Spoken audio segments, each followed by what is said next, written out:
Tata wa Shiba yafa naye era we yafiira nange nali mu kyalo embeera envuga speed kati nalabye akavidiyo ke ng'ali ku kkubo simanyi oba yazzeemu n'adduka ku brother we oyo brother we gwabadde naye ye brother we mwennyini si bino mbu bayonka ku bbeere limu maama omu taatuumu kati simanyi oba yamulemeredde atya naye si mu bubi Shiba nyinza okusooka ne simanyi manyi teri ddaddi kirumanga kubeerawo n'oyirawo omuntu omubiri ogwa ddala ate abantu ne bakusasulamu bivumo kuba kati ako kuliko ku intaneti mukwano gwange nnyo yali mukwano gwe bamuyita Rama ali bweru eyo yagamba Shiba yatereera ali bulungi oyo mukunja yali amukozesa bukozesa Shiba tulina gye twamutwala ali fiiti kati waba ali fiiti kati olaba mukunja ku nsi kuno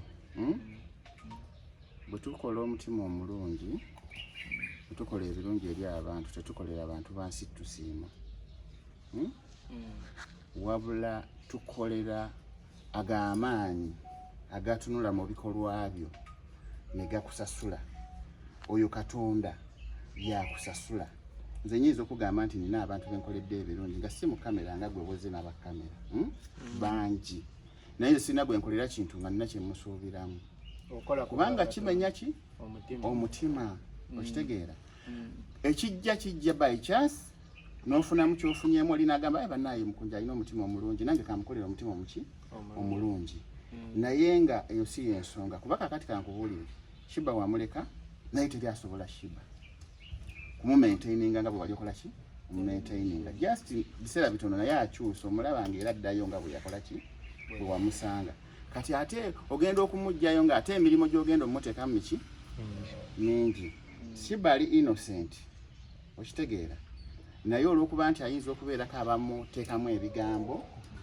n'abaagala omukozesa naye ng'ate bo tebasobola kukola gwe kyewakola ki nga tebasobola wadde mutegekerayo ku kivulo kya mukabaala ne bamutwala nti Shiba wuno akola ki ayimba afunyayo 1000 ye dadi webale kwogera ku ekyo ekintu ky'ekivulu nalabye era Shiba waliwo akatambi ke bansindikidde ng'agamba we nali ku kivulu banfuwa sente nnyingi naye mukunja yazindyako bikoze bitya nakwata sente zonna entono nga mu butono bwazo nga ezava mu kivulu nga tumaze sasulako byonna bye twakiriyalinga nenkolera King Shiba boutique eri awo ku Ntebe Road awo ng'ekibuye boutique kati olw'okuba Shiba yali tasobola gibaamu ng'ali yekka nali nafunayo omukyala amanye ebya boutique ne mugaa kati omwana ono ogenda mutendekangamu obeerengamu nkona era ng'omukazi ali lwedde Shiba yadduka boutique n'agireka awo newenjogerera bino ebigambaga Katonda mu ggulu boutique weerinzigala ate nze nkutenda mutima kuba ekivulu ekyo saalabawo sente zaaliwo ezo entono ezaavaamu nagamba sente zino era tetwalyako yadde ne bennakola naava abayambako okubeeramu ekyo ekivulu tetwagamba nti sente tuzirye oba tukole ki sente ze twazikola mu boutique eri ku Ntebe Road n'omusajja mwennyini Landiro ekikulu ekizimba abantu bangi bakimanyi ekyasinze okunkwatako omanyi nkufollowinga nnyo wagambye ekigambo ekigamba nti nze mukunja siinayo wadde akapoloti kyokka Shiba alina naye Shiba nalwana nnyo okulaba ng'afuna ki alina poloti ne maama we era n'okuzimba atandise okola ki okuzimba simanyi ateeseewo ebigundi yayiwa matiriyo ekyo kyankutteko nnyo naye ng'abantu abalina omutima oguyamba eyo ye life gye tukola ki gye tutambuliramu okitegeera nti gwe oyinza okukwata ku muntu n'afuuka ekyenjawulo naye nga gwe Katonda akyakukuumidde awo olw'okuba nti gwe omutima gwo gufa ku balala okusinga nga tonaba kwefaako Katonda awawaawo ensonga lwaki naye ate ekiseera kituuka naawe n'okola ki n'ofuibwako n'olaba nga Katonda ate naawe aleese omuntu akufaako nga gwe bw'ofa ku ki ku balala so eyo embeera gye tuyitamu kuba nze nange omutima ogwo guli wiiki ngulina sisobola kulaba muntu ng'alumwa nga mmumanyi nga nina ssente nesizimuwa oluusi nyinza okukwata obukadde obusatu nga bwe nkuwadde naye nga bwe mbadde nabo mu bulamu okitegeera kati ogwo omutima ngutegeera nti omuntu okweyerekereza n'ogamba kankole ki kampe munnange asanyuke oba abeere bulungi abantu abamu ensi tugimanyi tugiriko kaseera okitegeera naye essanyu ly'ofuna ng'osanyusizza omuntu omulala kimala kimanyi bulungi nti Shiba bwe yakyuka okukivulwawo wavaawo ng'ofunye essanyu nti era nkikoze okitegeera eryo essanyu lye lisinga omuwendo. Kati abantu aboogera ebigambo nze ntera okugamba ekigambo kimu ne ŋŋamba nti buli lw'oba n'obudde bw'aba failures naawe ofuuka ki failure. Ate buli lw'oba ng'olina sitepu gy'ogendako mu maaso ensi teyagala alina kyakola nga kisukkako ku balala eba ekukuba. Naye ate bw'oba oli kugoba ensolo nodda ate ku mbwa eziboggola ebbali ensolo gy'ogoba egenda kola ki kukulema.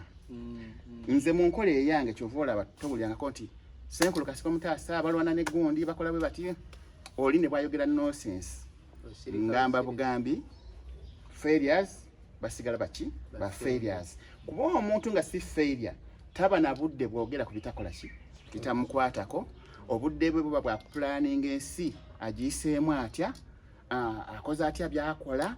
Kakati kyenkusaba ba failures ba haters n'abalala tobawa maanyi go tobawa masannyalaze baleke gwe genda mu maaso nekyokola ki nekyoliko. Kati Daddy Shiba naye nga ye Shiba olina omuyamba teri mulala ayinza muyamba.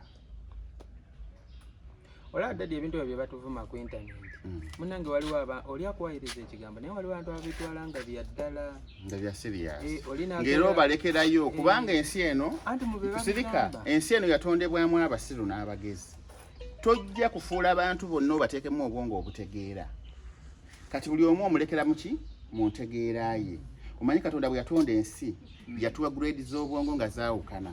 Kyova olaba tusingaganako mu ntegeera. Kakati nze nina engombe egamba nti leka omusiru akulembere basiru banne nange omugezi nkulembere abaki bagezi bannange. Kati gwe omanya nti abo abali emabegawo be bagezi abategeera kikyoli.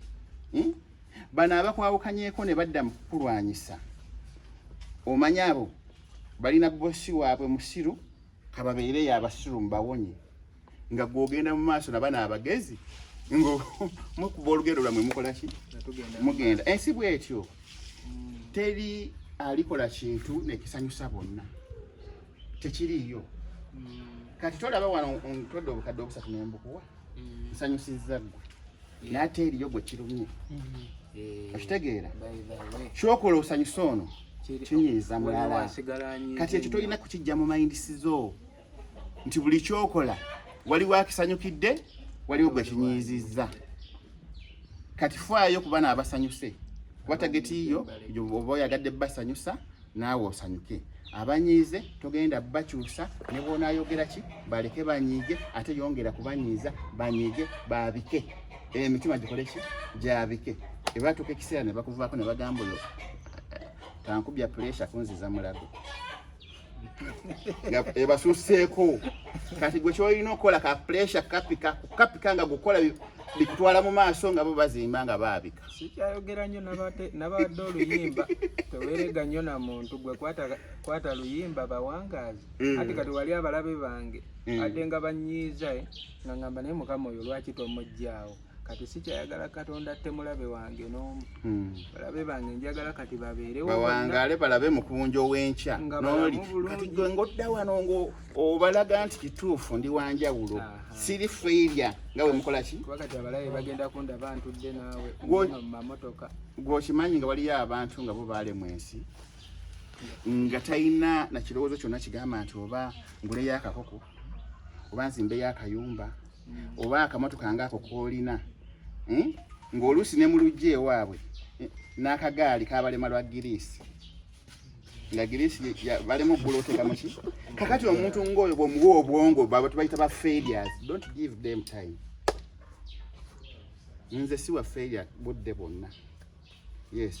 Era kasi toyogera nonsense nendaba nga byogera tebiri mu magezi gwe nga nkubala mu ba failure abalemu ensi atalina kyakukola.